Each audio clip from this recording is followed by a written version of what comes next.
an observer for $60 and watch the appraisals live. Choose your time slot today and be part of this special MPB event. Visit mpbonline.org and get your tickets today.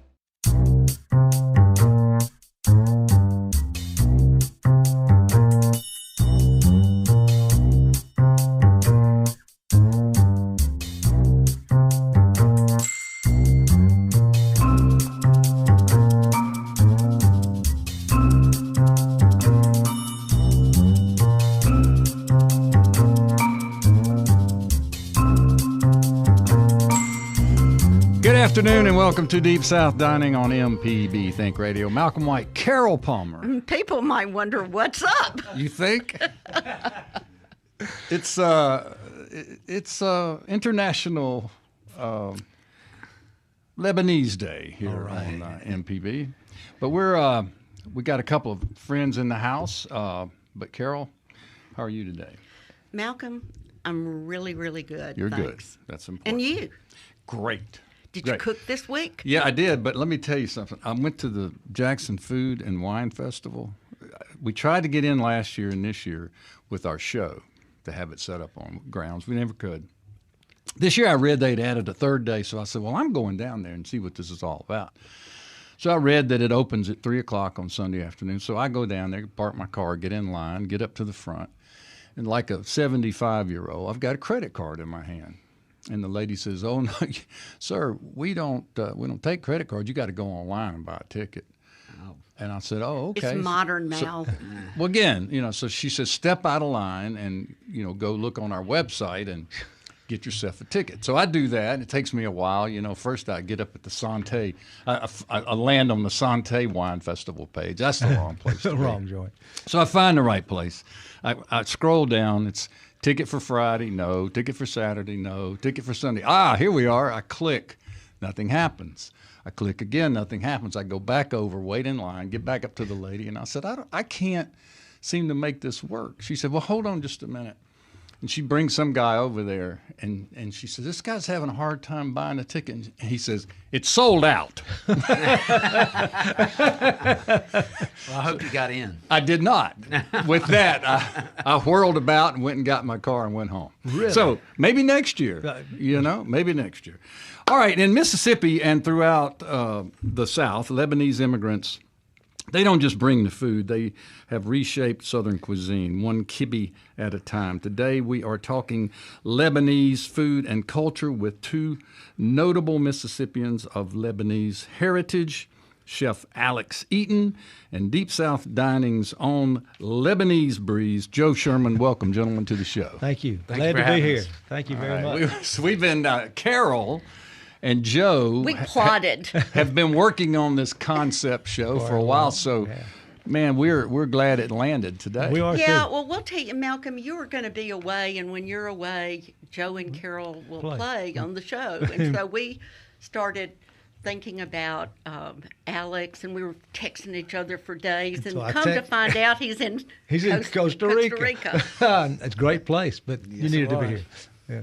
His boys were surfing, all three of them. Oh, okay. All four of us. All four. Well, I didn't count you as well. Mama doesn't go. Have you ever surfed before, Alex? Yes, sir. We went. We're trying to surf every spring break until the oldest is a senior. So we went to Puerto Escondido, Mexico, and then the year before that we went to Costa Rica. Oh, so cool. Trying to hit up the top 10. Great. That's awesome. Finish in Thailand. Good dad. Finish in Thailand. Okay. Hey, sounds good. Yeah. So. I wanted to, before we dive deep into the Lebanese culture and food, I wanted to remind everybody that this coming Saturday, Friday and Saturday, are the Howell St. Patty's Parade and Festival all over downtown Jackson. Friday night will be at Cathead for the Stomp. Saturday, Children's Parade, Pep Parade, Adult Parade, After Party at Hallamow's and Martin's. A huge weekend to be in the capital city. Come on down. If you're interested in minutia, you can go to howellstpattiesparade.com and dig through the details. But I wanted just to remind everybody it is this weekend. We are the fourth Saturday in March. Last weekend was the Run the Rainbow, our highly successful run event. And once again, I think we had 1,800 runners. Wow. And all of this benefits Children's of Mississippi. And we start this week off on Wednesday. We will be at the hospital, at Children's of Mississippi, at the hospital, entertaining the kids with little, what we call a petite parade for the children. And we'll be there Wednesday morning showing, bringing the parade to the children because so many of the children can't come to the parade. But put it on your calendars. Get out this weekend and support culture in the Bowl City. And I want to tell you, Alex, you've got a multitude of restaurants now, in your portfolio. Your newest one, La Presa, is just opened in Highland Village across the courtyard from Aplos, and what a scene y'all have created there, my friend. I was in twice this week for lunch, twice, and loved sitting out there in the open air, and the salsa and chips, and the guacamole and the shrimp tacos were all just fantastic. And what a great concept you got there. I appreciate it. Yeah, it's it really wasn't supposed to be something I was doing. The space became available. I threw out a deal that I didn't think Highland Village would take, and they took it. And all of a sudden, I was taking my eye off the Aplos ball and trying to figure out how to make cheese dip. Which it was the same. I would take my boys on vacation and try to cook them cheese dip every day, and I couldn't get it. I was really freaking out that I wasn't going to be able to figure out the cheese dip. Okay. But yeah, it's a high energy Tex-Mex. We're not trying to do anything. It's the same kind of concept we had with Aplos. We honor the Tex-Mex, and we're just adapting to what the people here wanted. Where you have to adapt to what the people that are coming to your restaurants are wanting, or your business are wanting. So, well, I got real tickled last night reading your email, because when we've been preparing for the show, I said, now how are we going to work in Tex-Mex into Lebanese? And you had the perfect answer. I was just fascinated. So, I was, anytime you do something new in anything, you want to study about it. And I found this book that I didn't realize was going to really make all this come to fruition. I bought a book called The History of Tex-Mex, started reading it, and I wasn't getting a whole lot of recipes out of it. And I'm like, thinking this book might be not worth reading. And then I started getting into the history, and I realized on about chapter 6 that it talked about the Lebanese and how all the operators in San Antonio were of Lebanese descent. And so it's the same thing with that it was with Aplos. They were getting here, and they were not cooking their food. We got here, and we were merchants, and we got into hospitality and clothing, and we started opening restaurants, but not cooking our food. We were originally coming here and cooking, in Jackson, for instance, we were cooking redfish and things like that, and then in Texas they were cooking Tex-Mex. It was So. really fascinating, and Joe, kind of set the table for us historically. So, like when did your people come? Well, when did y'all get over there's a lot there? of turmoil in Lebanon. The Turks were causing a lot of problems. As a matter of fact, my uncle wrote a book about this thick, and it talks about the Turkish people coming into my grandmother's home at the time. She wasn't my grandmother, but that's where she lived, and taking the food off the table so that he could feed the troops and the people. But in about 1884, in the late 1800s, about 100,000 people decided we have to have a better life because of all the turmoil in Lebanon. So they embarked. They wanted to go to Australia, Brazil, Mexico, and the United States. So in 1884, Elias Fatouh, Fattouh, not Fattoush, the bread, but Fatouh, and he was disembarked from. He came through the port of New Orleans, and he got on the dock, and he said to himself, how am I going to find somebody that knows that I'm Syrian, Lebanese, and find them? So the first thing he did is when he got off, he started yelling, Kibbe, Kibbe, Kibbe, Kibbe, until somebody knew what he was talking about. They approached him, they talked, They put him in business, and he became a peddler in Mississippi and Arkansas. And that was the first on record of a Lebanese coming into Mississippi, 1884. Well, I read something about the pathway from peddlers. So peddlers were... Yeah, my grandfather was a peddler. My grandfather was a peddler. He had 5 boys and a girl, and he would go door to door through Arkansas.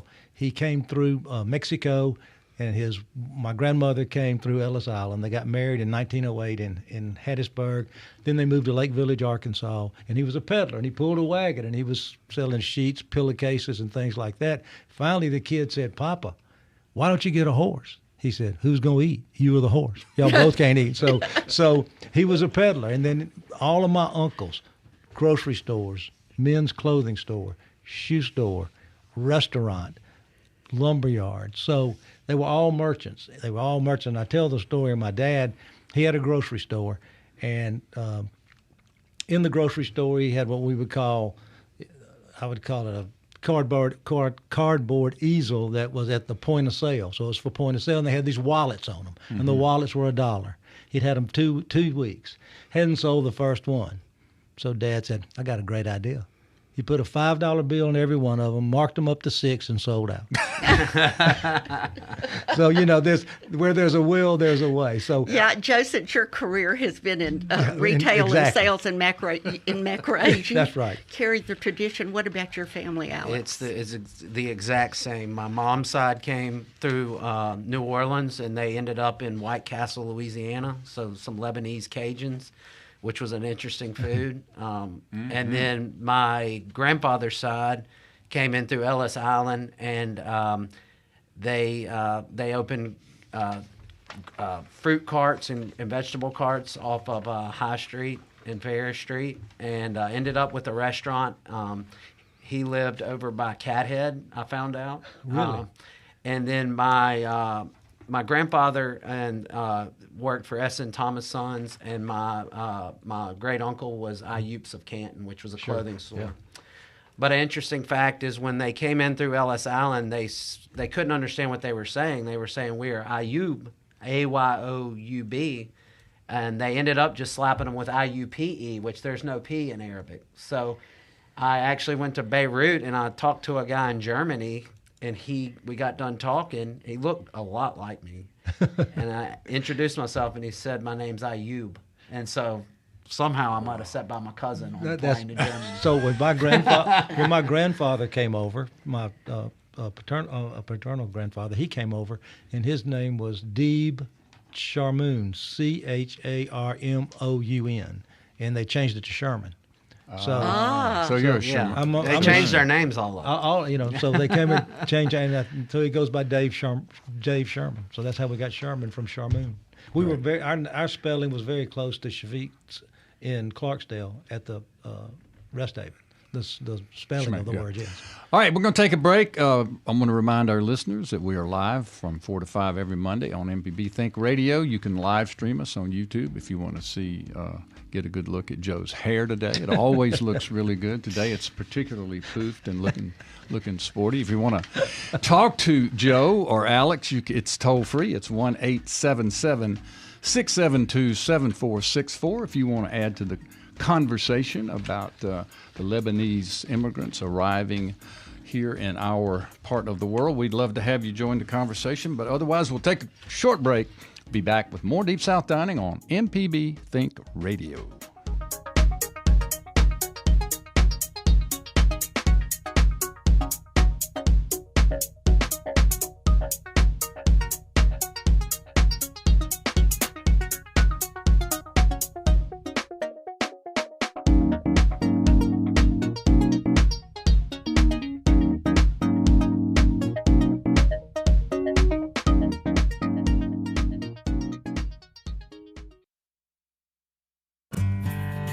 At the Mississippi Arts and Entertainment Experience in Meridian, we believe in the power of the arts, storytelling, and education, just like Mississippi Public Broadcasting. MPB connects communities across the state with quality programs that inform, inspire, and engage. Their audience is loyal and appreciative of businesses that support public broadcasting. which makes underwriting on MPB a smart investment. Join us in supporting MPB. Learn more at mpbfoundation.org. Do you have an item with a story to tell? Experience the Mississippi Antique Showcase April 17 and 18 at the CAPS Entrepreneurial Center in Stoneville. For a $100 donation, you can bring one item for an expert appraisal and enjoy food, cocktails, and PBS Passport membership. Attend as an observer for $60 and watch the appraisals live. Choose your time slot today and be part of this special MPB event. Visit mpbonline.org and get your tickets today. When the weather turns severe, when breaking news affects your family, when Mississippi needs answers, MPB is there. We provide real-time emergency alerts, trusted news coverage, and live broadcasts of emergency updates. Available on TV, radio, and online. MPB is on the air and by your side every day of the year. Because when it matters most, Mississippi turns to MPB, Mississippi's trusted source. MPB, your stories, our mission.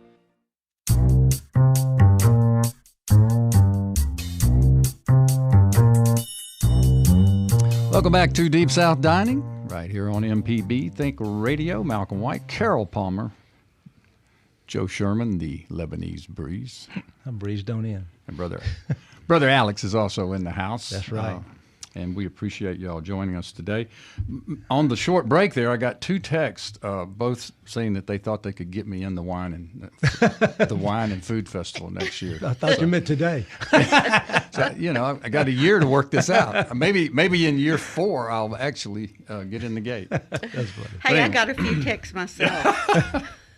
I've got now here. This is random from Keith Fulcher, our good Lebanese friend who lives from Vicksburg, but lives in Hernando and has kept us up on a lot. He just wanted us to know that Carlos Slim, the wealthiest man in Mexico, is Lebanese. So Carlos Slim. So there you go. Very Lebanese name. Very traditional. No doubt.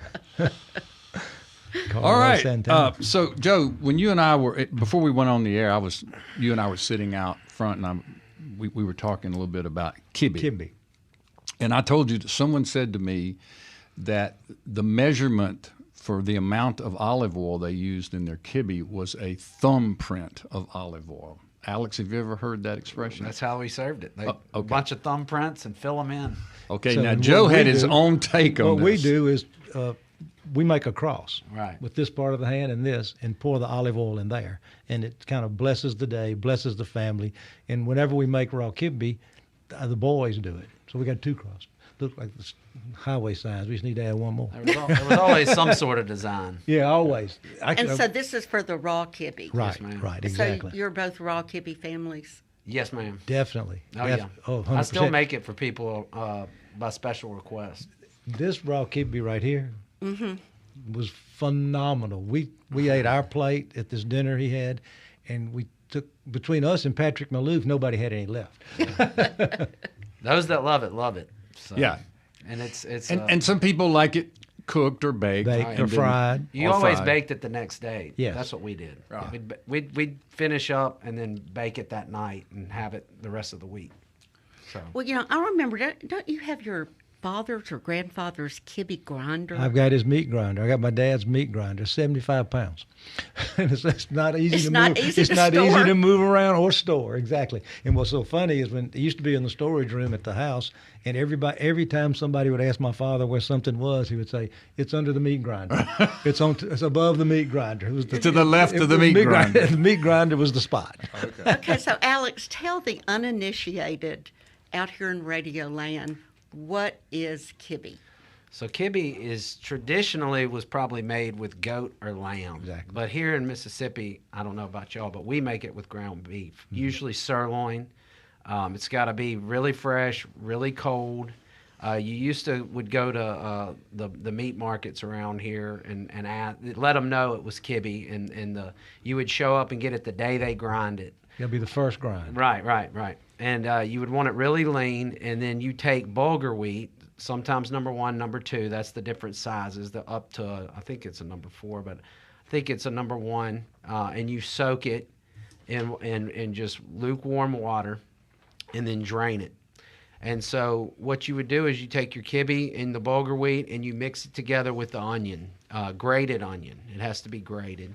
And then some people use just salt and cinnamon and allspice, and then others would use salt and Lebanese 7-spice.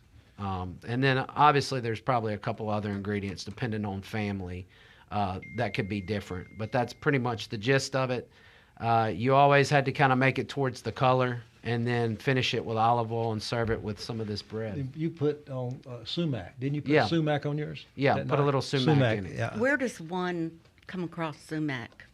Aladdin Grocery. Aladdin Yeah. Grocery. Yeah. Yeah. Amazon, probably get it in 2 hours. You get it before we get home. Didn't want anyone running to the grocery store to see. Now, did you get mention everything. the Lebanese 7 spices? Yes. Yes, sir. There's it's kind of a mix of coriander, cinnamon, allspice, probably a little dried oregano. I'm not sure the 7 spices. I just know that You're close. if you're in a getting there. pinch, Go for the 7. Go for the 7. Some people don't like it cinnamon heavy. They think it gets sweet. So I actually we did it with just cinnamon and allspice. But when I was doing the dinner and stuff, kind of talked to the guys in the market, and they taught me into trying the 7 spices. It's got a nice It was taste. good. And at the Lebanese club that we were members of, that was the best kibbe I'd had. Wait, there's a Lebanese Yes. club in Jackson? Cedars Yes, of ma'am. Lebanon Road. Yep. It's course there right is. behind the Porsche dealership. That's right. Yeah. So that's On the frontage road? yeah. Oh, okay. Yeah. But in the Delta, they don't just salt and pepper. No cinnamon, no allspice, no nothing. That's how we make it, just salt and pepper. Now, is this a cousin to tartare, to steak tartare, or does wheat make it very different, or what? Yeah, I'd say the wheat makes it very different, very much very different. different. It's a very I would say to some people it's an acquired taste, but we grew up with it. So I don't know about acquired. But taste. there are some people that you would not expect like kibbe that love kibbe, like a guy named Paul Hopper. You might have heard of him. He probably had never had much more than chicken tenders. And the other day he told me, man, I love kibbe. So it's an acquired taste, but once you have some good kibbe, I think you can like it. Man, I love it. So, what were some of the other dishes Tabbouleh. that your family brought? Your Tabbouleh. families brought. Tabbouleh, grape leaves. They call them stuffed grape leaves, but they're actually rolled. Right. They look like, we used to call them cigars growing up because they look like little cigars. Baked kibbe, which is, a layer of the raw, then a filling of chili meat or ground beef and with onion. And my uncle that was a dentist here, we always knew when he was coming to Greenville because my grandmother would put pine nuts in it. We never put pine nuts in it. Yeah. But we pine nuts, another layer of raw on the top. Cut it in diamond shapes and fill the top with butter and bacon. And then bread, this Lebanese bread that looks like this. Oh, that is so Yeah, we wild for need to know people about that are that. not with this. Looks like a tablecloth. Well, There's a blanket that they make that looks just like that. It is my almost friends, paper thin. my friends would come home from college to eat, and they think it was a napkin. So they put it in their lap. So we'd say, no, you're supposed to eat it, not let the food. And what's it go- called, Joe? So it's called Syrian bread, but there was a lady on Facebook from Lebanon. Her name was Lulu. I can't remember her last name, but she passed away, and she called it sage bread. And they have a sage that they bake it on or make it on. It's like think of a gas or electric mushroom that you take the dough and put it on top and then pull it off. Am I Right. correct? Oh, Yes, yeah, sir. I got you. Well, I've seen pictures on Cooking and Coping of yours, and you're putting it over I used some it kind over a of bowl. wok. I got a Viking wok and turned it upside down and turned the grill up, the gas grill up, and He's adapting. showed it. That's right. what he's That's doing. right. That's what the whole story of the Lebanese coming to Mississippi is. It's about adaptation. And I don't know if there's the photos on there, but there's a plate that I sent a picture of that's got the raw kibbe, the tabbouleh, the grape leaves, and the bread. And And let's not forget the rice dressing. Oh, the rice dressing. The How rice do you- dressing that goes in the grape leaf. Okay, Oh, tell yeah. us about the rice dressing. And then every single Lebanese family has just a lemon vinaigrette that they swear, Is the lemon best. mint vinaigrette, that theirs is the best of the The best. key to this vinaigrette is the lemon juice and the salt, in my opinion. Yeah, a little bit So of this is honey. the Lebanese comeback. Yeah, correct. But the rice dressing is, once again, it was probably with lamb or goat in real life and back home. But we put ground beef in it, and it is on it. A lot of this stuff is the same ingredients. That's right. Onion, tomato paste, little lemon, some stock of some sort, and the grape leaves. Well, that's the stuffed grape leaf, but the rice dressing is just you add ground beef to it. My wife started adding a little bit of Laban to the mixture, held it together when you were rolling them. It was great. So Like how does your Laban mom? yogurt? Yes, yogurt. How did you make regular rice? How did your mom make regular rice? We would do the olive oil, ground beef, onion, garlic. Then we would hit it with the cinnamon, allspice, and the rice, and cook it down with a little tomato. Okay. So. Wow. And then for the grape leaves, we would take the raw meat, mix it with the rice, the onion, everything. Make a little bit of tomato paste and lemon juice in the bottom of the pan. Line it with some grape leaves that weren't rolled, and then start rolling them as a family, and then bake it. Okay. So you're half Lebanese. Yes, ma'am. So what was your table like? Your family table. Well, it evolved. It was back when my grandparents were around. It was always Lebanese food, specifically at Thanksgiving. And then my dad was a big part of that. He's as Scotch-Irish as it comes. Mississippi. I got all the Lebanese genes. My brother's looks like a Viking. But you know, we eventually evolved into just the traditional. But back then, before I realized what was going on, they were making the what do they call those cookies? The sambusi cookies, and there was lots of parsley always being chopped, and we'd have the same thing, the tabbouleh, the kibbe, the grape leaves.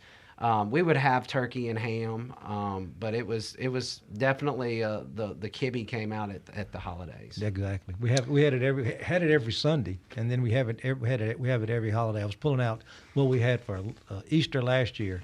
We had lamb chops, or racks of lamb, kibbe, and kibbe. Yeah, that's all you need. A couple. They were peddlers. Now they got so much money, they got racks of lamb dropping from the ceiling. Manna from heaven. So, Alex, where, if anywhere, do these traditions and ancient food groups that you are explaining, you and Joe, where do they appear in your modern day chef world? Do you have any of these on your menus? Do you use them for specials, or do you slip a little of this and a little of that? Where would we begin to see that surface in your work? So the hummus is on the menu, which is on all over it, and it is a true Mediterranean, Middle Eastern style hummus. That's at Aplos. That's at Aplos. Yes, it's a tahini-based, heavy tahini. Ultra smooth versus the Greek, which is real heavy on garbanzo. Mm-hmm. So that is very authentic. And the grape leaves, we do have the stuffed grape leaves with meat that I will always have on the menu. And that is, because that is the first time I realized I was different, was when my mom was teaching me and watching them make that. That was just one thing you just look back as a kid and was like, okay, we're a little different here. Yeah. Something's a little different. Yeah, that was one of our questions. Y'all eat grape leaves? Yeah. Yeah, grape leaves, but I mean, it's a grape leaf. Come on. Yeah, when your friends at you eat school greens, don't you? You just saw it and were like, what are y'all doing? That's What's going on over there?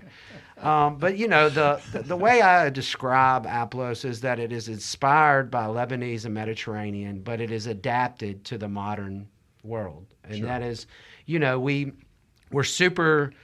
We had all these hard words, and we're trying to be super authentic, because I was always worried about, what if this guy from Beirut walks into the restaurant? I want to make him proud. Well, I've got to worry about the guy that just wants some wings and a burger as well. So it is an adaptation of Lebanese and Mediterranean inspired cuisine. Well, those Greek wings are fine. Yes, ma'am. See, we've got it. We can put lemon and call it Greek. So. Cater to your audience. But it's just it's just adapting. We're in the business to make money, but we also want to be unique in a broad category. So we do have some authentic things. But we have some things that are hybrid. Do you make, the Greeks call it baklava, we call it bitlewi. Do you make bitlewi? Yes, we make the baklava. We have tomb sauce, which that's a whole nother world story. But I did go to Lebanon and Beirut before opening Aplos just to see if I could, if what we were making was any good or not, and learned that I had to make a good tomb sauce, which is a garlic emulsion, and believe it or not, their vegetable grape leaves over there were incredible. Really? I could not believe how good they were. I don't think they'd sell here, but most of theirs were vegetable, and they were unbelievably good. Wow. Now, you do a burger at Aplos, but you do a little twist on it. It's a little unusual, some of the spices in the meat or something. Yeah, we just that sums me up perfectly. My house rub at every restaurant is Paula Deen's, and then depending on what cuisine. So, for instance, at Aplos it's Paula Deen's, add a little sumac and oregano, and at La Presa it's Paula Deen's, add chili powder. So Paula Deen would be so proud. No big secret here, but that is awesome. It fools guys like Malcolm over there. That is wonderful. That's a great story. Well, I like the brand identity of your restaurant. I think that it was really smart to call it Simple Mediterranean. I mean, that really tells. It was anything but simple for 5 years. I bet. But it really kind of defines the food. It's wonderful. But it must have been not so simple because it's been replicated, and you can't even get in the one up by Renaissance. I mean, that place is jamming. I wish I had 20 of those. Yeah, I mean, we brought it. We wanted to simplify the cuisine and try not to water it down and just make it approachable to people. And it just kind of hit. I would like to say the harder I work, the luckier I got, yeah, that's how you say it. The harder I work, the luckier I get. But it was almost like a perfect scenario of the COVID thing happening, people starting to watch what they wanted to eat, people wanting to get more convenience. We like to say that we, do, good food fast and affordable. And so it was just kind of the perfect scenario, and a little bit of luck and a little bit of fate kind of got us to where we are. Yeah, you, unlike myself and others, you really did well during the pandemic. You were set up for the pandemic. Yeah, it was a like at Hallamals, it was a disaster. Right. And some places just happened to be poised for that moment, and you guys just like took off in the pandemic. Yeah, I mean, I would say that's probably, when everybody, I like to say, if I'm the only one that's in a bad position, then I'm going to feel sorry for myself and do terrible. But when everybody's in a bad position, I'm the guy you want to be with because we're going to have fun with it. So I feel like it just was one of those, you just kind of had to adapt really quickly. And for some of the, I was still young and youthful, and, to change what you've been doing for 40, 50 years on the fly like that was a nightmare for most operators. It was. And, we just were already kind of poised in our, prime to just switch gears real quick. I mean, we turned Manship into a Asian smokehouse for 2 months and then went right back. It was just a lot of trial and error and just having good people around you. Yeah. Well, kudos to you as an operator and a business entrepreneur. You guys nailed it. All right, we're going to take a short break, come back with more from Joe Sherman and Alex Eaton and Carol Palmer, of course. We appreciate you listening to us today. This is Deep South Dining. And if you're interested in asking questions or being a part of the conversations, it's real simple. It's toll free. It's 1-877-672-7464, or you can toss us an email at food@mpbonline.org. We'll be right back with more Deep South Dining.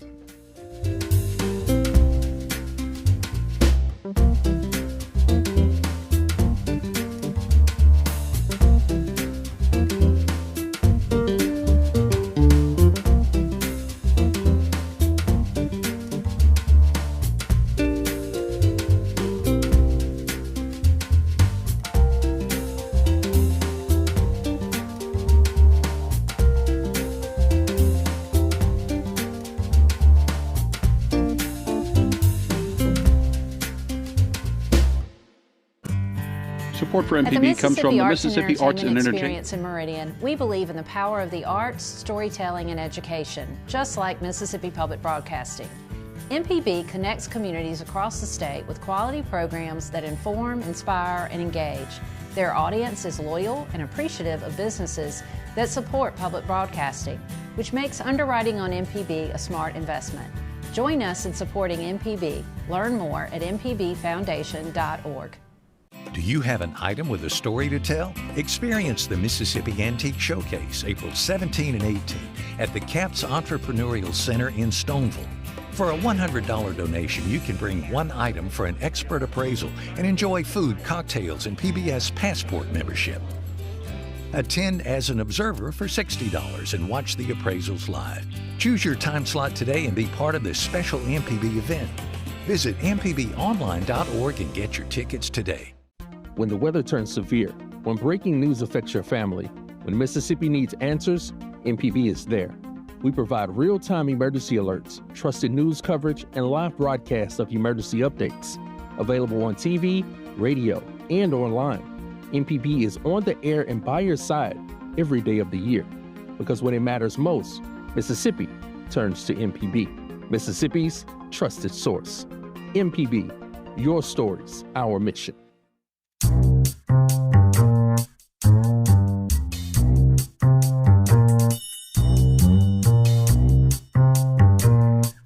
Welcome back to Deep South Dining on MPB Think Radio. Malcolm White, Carol Palmer, Alex Eaton, and Joe Sherman.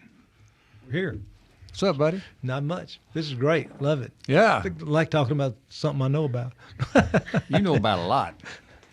A lot. So we're going to talk to Alex a little bit about his chef journey, how he got interested in the culinary biz. Did you go to school? Did you study? How did you come to this I can give you the craft? fast and furious. It started, my mom was a nurse. My dad was in the oil business. They both worked. My grandfather, Lawrence Ayup, was a wild man, and he would do anything I asked. I mean, literally, go buy me cigars, 6th grade. I need a gun, you know, like whatever. But he would occasionally take me home, and I would be home alone for a couple of hours, and I would start cooking, and it was horrible. I was burning stuff, whatnot. Then it got to Boy Scouts, and I was a Boy Scout, and I started really enjoying the cooking on the camp out instead of just bringing your food. I was one of the ones that was going, you know, the extra mile and trying to cook, and I just remember thinking I want to be good at this. So then I got into college, and my parents gave me a Walmart credit card thinking they were smart. Well, I ended up just buying everything to throw a full-on party, you know, at all times. Even the picnic table. I'd buy a picnic table, the grill, you know, they thought nothing bad could come from Walmart. But then about halfway through college, I wasn't interested in much. I was in construction management, and my dad came up and asked me what I wanted to do. I told him I wanted to go to culinary school, and he said, well, graduate college, and I'll put you wherever you want to go. So I went to Johnson & Wales in Charlotte, North Carolina. I worked in a restaurant called Rooster's Wood-Fired Kitchen. Been there. And then from there, I graduated magna cum laude. I was a C&D student at Mississippi State, and then I graduated with honors from culinary school because it was working with your hands. So went from there down to New Orleans, worked for John Besh and the Brennan family, and Alon Shaya, who is from Shaya, really? And Saba, Safta, James Beard award-winning Mediterranean chef, who I think... Those are some bona fides. Big time. Yeah. And he had good kidney. Yeah. And he, I think, fell in love. He was, I think, kind of doing the same thing, a Mediterranean that was kind of, not ashamed, but was trying to cook everything but his cuisine.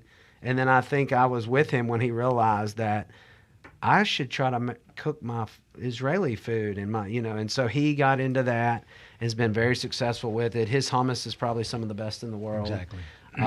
And that's really kind of where it all happened. And it's a risky business. It was I didn't come from some tough background. I don't have tattoos. I don't have a knock on wood drinking problem yet. I was just a private school kid whose parents gave him every opportunity he could have, and I took it and ran with it. That's a great story. Wow. I didn't know any of that. That is fabulous. But you worked with some of the best chefs of our generation. Yeah, I went to bread school in San Francisco. Same guy that trained Thomas Keller. I worked with Frank Stitz in Birmingham. I've worked with Chris Hastings at Hot and Hot in Birmingham. I mean, that was the benefit I had, was that I would go places with my now wife, and I would work in the daytime with them for free, and then eat there at night, take notes, and just try to get it all as much as I could. I was obsessed with cookbooks for about a 10-year period. Now we don't know what to do with them. So if anybody needs cookbooks or deer mounts, I have nowhere to put them. Well, I don't need either one, quite frankly. That's funny. Yeah, that's great. So you've got you got two Applos in this market. You've got Highland Village and you've got the Renaissance. The Highland Village was the beginning, right? Yes, sir. And that's 5 years? Is that No, that's 8. 8 years. And then you've been out at Renaissance. A little over 2 years. 2 years. Now you're off to Oxford, is that Off right? to Oxford, and we should be opening Oxford in July. I'm going to be spending a lot of time there. I'm trying to, we want every Applos to feel like it's the only Applos, so we've been doing a lot of stuff with the community, the high school, the college, I hate to say it, I'm a Mississippi State fan, but the Grove Collective. Go ahead and say it. Working with all the different organizations you got to do to be, those people up there will snuff out a out-of-towner from a mile away. So we're trying our hardest to be part of the community. And then we've got another one on the pipeline I can't really announce yet, but we've got a number 4 that we're going to get ready to announce. What's your location in Oxford? It's on the northeast side of town off Sisk Avenue. It Near is over the by the high school. That was brilliant. Yeah, we're trying to be part of. We're looking at the college's land yap. We're trying to go after the locals and the where people live. We're not with the college kids, and the college grind is going to be obviously a huge plus. But we're trying to make it to where we can survive and live in the summertime there. That's a great idea. Yeah. Well, it sounds like you've got a great future plan. You're planning on rolling some of these out. Yeah, my big audacious goal is 10 in 10 years. So I've got 4. That started with 2 already. So the 10 would be starting this year. So do you see any difference in what people purchase at Renaissance versus Highland They drink Village? a little more up there. Do they? I think so. I think they drink a little more. Do up they? there. Okay. But Well, that'll get the ticket. That's where the profit yeah. is. That's where the profit is. Up charge. That's right. yeah. I also have a lot of kids up there. When I've been out there and been lucky to get a table outside, there's so many young people running We around. call it Chuck E. Cheese on LSD.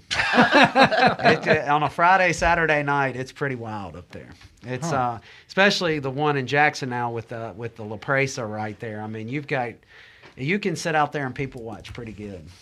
Yeah, that's what I was commenting on earlier. Even at lunch, you've created a people watching scene with the 2 restaurants in the courtyard. Yeah, it's been really cool. I mean, I've never in my wildest dreams would have imagined this was me doing this, but it's actually not even me. I'm just sitting behind the scenes now. We've got a team that is.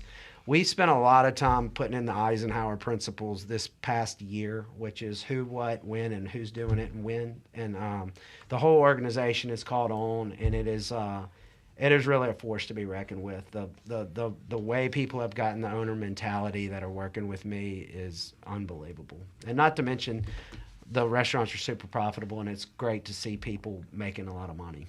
So. That's great. Yeah. Wow. That's wonderful. So who does your location work? Right now, it's me. Okay. I go to a lot of, there's a lot of people that call you and, hey, we want you to come here. Hey, can you come to Laurel? Can you do this, that? But it is, you just know when it's right. I've turned some down. I wanted every reason possible to go down to the coast.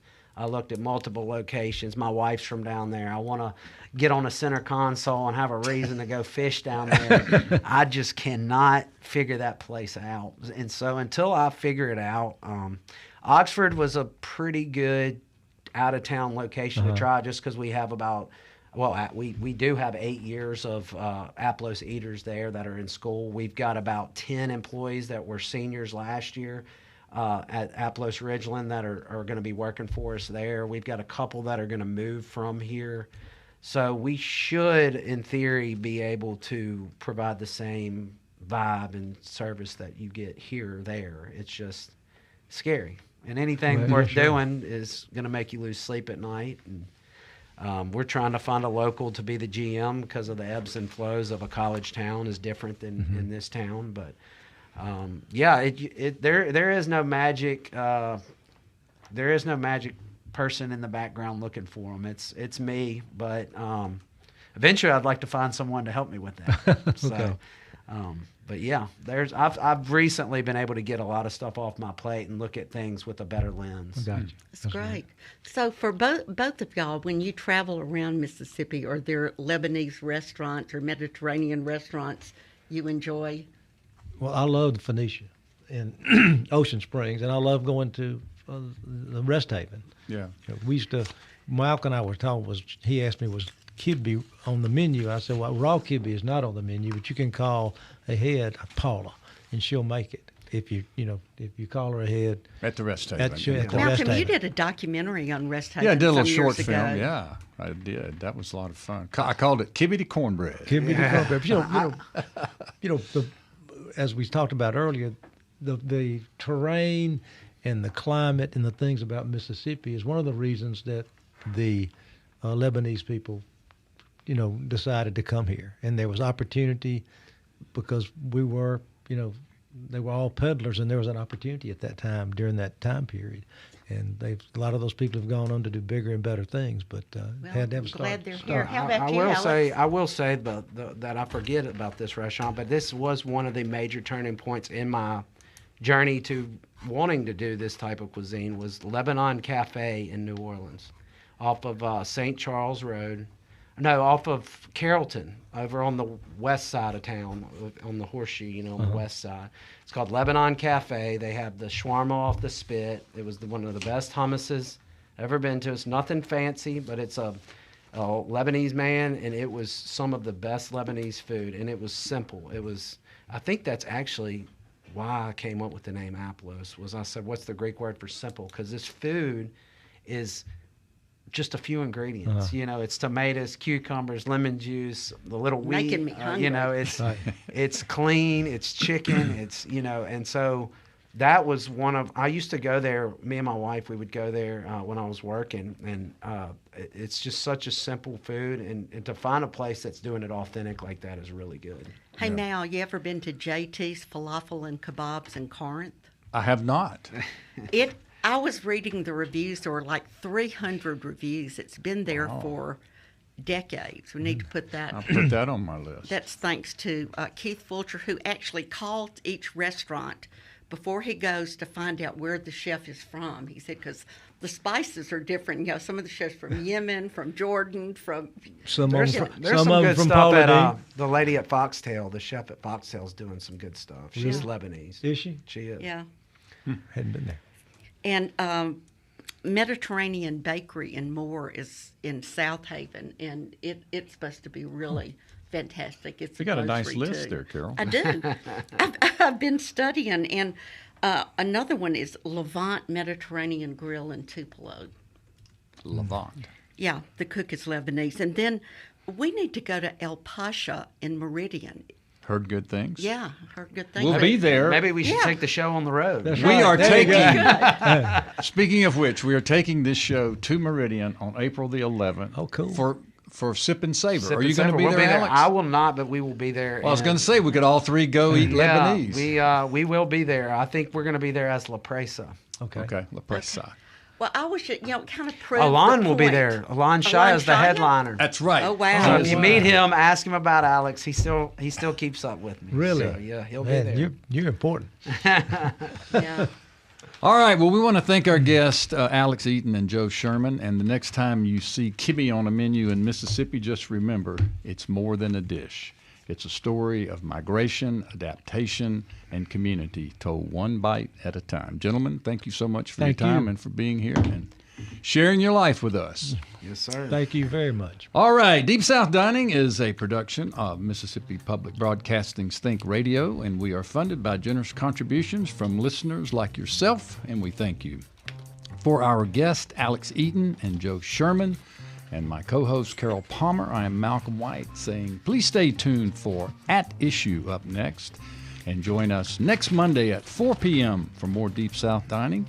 And every Sunday morning at 9 a.m., just before the Splendid Table, you will hear an encore show heard only on MPB Think Radio. Eat well, my friends, and we will see you soon.